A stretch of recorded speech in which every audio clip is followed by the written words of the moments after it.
पवन पुत्र बजरंगबली बहुत शीघ्र प्रसन्न होने वाले देवता हैं। मान्यता है कि हनुमान जी साक्षात आज भी इस धरा पर ही उपस्थित हैं और हर पल अपने भक्तों के संकटों का नाश कर रहे हैं। मित्रों, कलिकाल में अधिकांश मनुष्य दुखी हैं, किसी न किसी समस्या से वो ग्रस्त हैं। इन समस्याओं से छुटकारा पाने के लिए वो बहुत से तंत्र मंत्रों के चक्कर में पड़कर अपना शोषण करवाते हैं, जबकि मनुष्य यदि इन सब चक्करों में ना पड़कर सिया राम जी के दुलारे प्रभु श्री हनुमान जी की शरण में आ जाए तो जीवन कुछ इस तरह से बदल जाएगा जिसकी कल्पना भी नहीं की होगी। और हनुमान जी की कृपा पाने का एक उत्तम साधन मैं आपको बताता हूँ, और वो है मंगलवार का व्रत। जी हाँ मित्रों, यदि आप हनुमान जी को प्रसन्न करके उनकी कृपा प्राप्त करना चाहते हैं तो सबसे सरल मार्ग है मंगलवार का व्रत। हमारे धर्मशास्त्रों में इस व्रत की बहुत महिमा बताई गई है। इस व्रत को श्रद्धा पूर्वक करने वाले व्यक्ति पर प्रभु श्री हनुमान जी विशेष कृपा करते हैं, और जिस व्यक्ति पर स्वयं बजरंगबली की कृपा हो जाए उसके लिए ऐसा कुछ भी नहीं जो वो प्राप्त ना कर सके।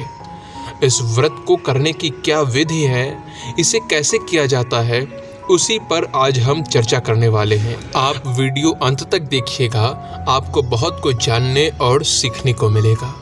मित्रों, मंगलवार का व्रत दो तरह से किया जा सकता है। एक तो आप व्रत हमेशा के लिए शुरू करें, मतलब कि आज से आपने शुरू किया तो उसकी कोई समय सीमा नहीं है, आप जब तक चाहें करते रह सकते हैं।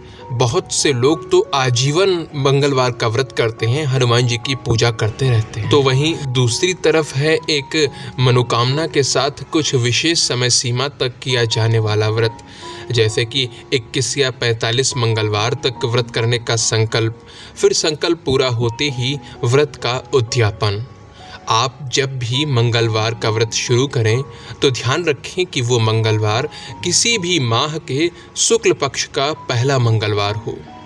आप जिस मंगलवार से अपने व्रत का आरंभ करना चाहते हैं, संकल्प करना चाहते हैं, उस दिन आप प्रातःकाल ब्रह्म मुहूर्त में उठिए, अपने नित्य कर्म से निवृत्त हो जाइए। इसके बाद स्नान कीजिए और एकदम साफ सुथरे वस्त्र धारण कीजिए और ईशान कोण या उत्तर पूर्व कोने की दिशा में अच्छे से सफाई कीजिए। फिर वहाँ एक स्वच्छ लाल वस्त्र पर हनुमान जी की मूर्ति स्थापित कीजिए। यदि आपके पास उनकी मूर्ति नहीं है तो आप वहाँ हनुमान जी की फ़ोटो भी स्थापित कर सकते हैं। फिर हनुमान जी को अक्षत और पुष्प अर्पित कीजिए और उन्हें लाल वस्त्र धारण करवाइए, उन्हें चढ़ाइए। फिर आप चमेली के तेल से या शुद्ध जो घी होता है, गाय का घी, उससे दीपक जलाइए। अब एक जल के पात्र से अपने दाहिने हाथ में जल लीजिए और हनुमान जी का ध्यान करते हुए मंगलवार व्रत का संकल्प लीजिए। संकल्प लेने के बाद वो जल आप वहीं भूमि पर गिरा सकते हैं। आप भगवान हनुमान जी को लाल रंग का फूल और माला चढ़ाइए। इसके साथ ही उन्हें सिंदूर भी लगाइए। फिर भोग लगाइए। भोग में हनुमान जी के प्रिय बेसन के लड्डुओं का भोग आप लगा सकते हैं, या बूंदी के लड्डू, या फिर गुड़ और चना का प्रसाद भी बना सकते हैं आप। हनुमान जी को भोग लगाने के बाद प्रसाद सभी में बांट दें। इस दिन आप सुंदरकांड का पाठ करें तो इसका विशेष फल मिलता है। ये सुंदरकांड का पाठ बिल्कुल स्वैच्छिक है। आप व्रत कर रहे हैं हनुमान जी का तो आपको करना चाहिए, लेकिन ये आपकी इच्छा पर निर्भर करता है। आपकी इच्छा है तो आप कर सकते हैं। आप हनुमान चालीसा का पाठ भी कर सकते हैं, सुंदरकांड का भी पाठ कर सकते हैं। जब आप पाठ समाप्त कर लें, इसके बाद आरती करें हनुमान जी की, और उसके बाद हनुमान जी से क्षमा मांग लीजिए, क्योंकि हम लोग चाहे जितना भी प्रयास करें कुछ न कुछ भूल तो हो ही सकते हैं। हनुमान जी दयालु हैं और वो हमारी सभी भूलों को क्षमा कर देंगे। दिन में आप व्रत रखें, आप फलाहार ले सकते हैं, लेकिन भूल कर भी ना अन्न ग्रहण करें दिन में, ना ही नमक खाएं। नमक खाना इस व्रत में बिल्कुल वर्जित है। सूर्यास्त से पहले भगवान हनुमान जी की आरती कर लें, फिर बाद में प्रसाद ग्रहण करें और व्रत खोल लें। आप संध्या के समय भोजन भी ले सकते हैं, लेकिन ध्यान रखें कि भोजन मीठा होना चाहिए, अर्थात बिना नमक का ही हो। उदाहरण के लिए आप खीर पूड़ी खा सकते हैं। तो मित्रों, जिन्होंने भी संकल्प के साथ व्रत रखा है, मतलब कुछ दिनों का संकल्प 21 या 45 मंगलवार का, उन्हें 22वें या 46वें मंगलवार के दिन उद्यापन करना चाहिए। उद्यापन के लिए भगवान हनुमान जी को चोला चढ़ाएं। इसके साथ ही 21 ब्राह्मणों को बुलाकर भोजन करवाएं। उनको अपनी योग्यता के अनुसार दान दक्षिणा दें।